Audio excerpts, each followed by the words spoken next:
Deputy CM रहे और आपने कहा कि वो समाजवाद की परिभाषा नहीं दे सकते हैं, किस तरह से? अरे भैया ऐसा है, हमने ये नहीं कहा कि समाजवाद का परिभाषा नहीं दे सकते। हमने तो उसके आगे कहा कि तेजस्वी यादव खड़े होकर उन्होंने विधानसभा में कहा कि हम और हमारे पुरखे ये समाजवाद की भूमि है, ये हम लोग नहीं यहाँ रूल करेंगे तो कौन रूल करेगा।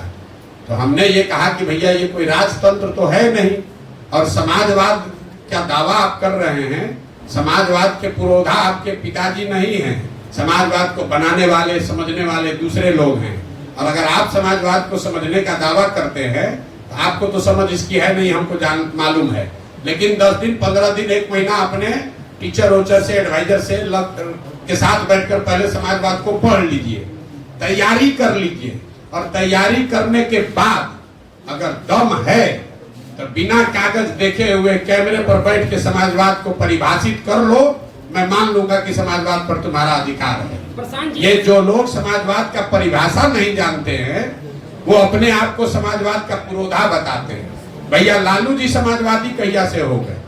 समाजवाद मधुलिमेक से जाना जाता है, समाजवाद लोहिया जी से जाना जाता है, समाजवाद जॉर्ज फर्नांडिस से जाना जाएगा। ये किस दिन से पुरोधा हो गए समाजवाद के? राजद ने आपको यह भी कहा है कि आप जाति छुपा कर राजनीति करते हैं। कौन? समाजवाद राजद ने यह भी कहा है कि जाति छुपा। भैया हमारा नाम है प्रशांत किशोर, सर्टिफिकेट में तो यही नाम लिखा हुआ है। अब उनके कहने से नाम तो बदलेंगे नहीं। और हमारे पिताजी का नाम है डॉक्टर श्रीकांत पांडे, वो भी नहीं बदलेगा। तो जैसे उनके बाबूजी का नाम है लालू प्रसाद यादव, वैसे हमारे पिताजी का नाम है डॉक्टर श्रीकांत पांडे। ना हम उनको जाति सूचक शब्द इस्तेमाल कर रहे हैं, ना उनको करना चाहिए। लेकिन बिहार में जिन लोगों को जाति से आगे कुछ समझ में ही नहीं आया, वो इसके अलावा वो क्या बोलेगा। अब तेजस्वी यादव हमसे बिहार में विकास पर तो चर्चा करेंगे नहीं, बिहार में सीडी रेशियो क्या है, पूंजी का पलायन क्या है, तो उनको समझ है नहीं। तेजस्वी यादव बिहार में एजुकेशन व्यवस्था कैसे सुधरेगा ये तो बता नहीं सकते हैं। ये जरूर बता सकते हैं कि भैया जाति का इस्तेमाल कैसे किया जाता है, अपहरण रंगदारी कैसे होता है। तेजस्वी यादव खड़ा होके जब डिप्टी सीएम ने तो कहा उस आदमी ने कि बिहार में जीडीपी तो देश में सबसे ज्यादा जीडीपी बिहार का है।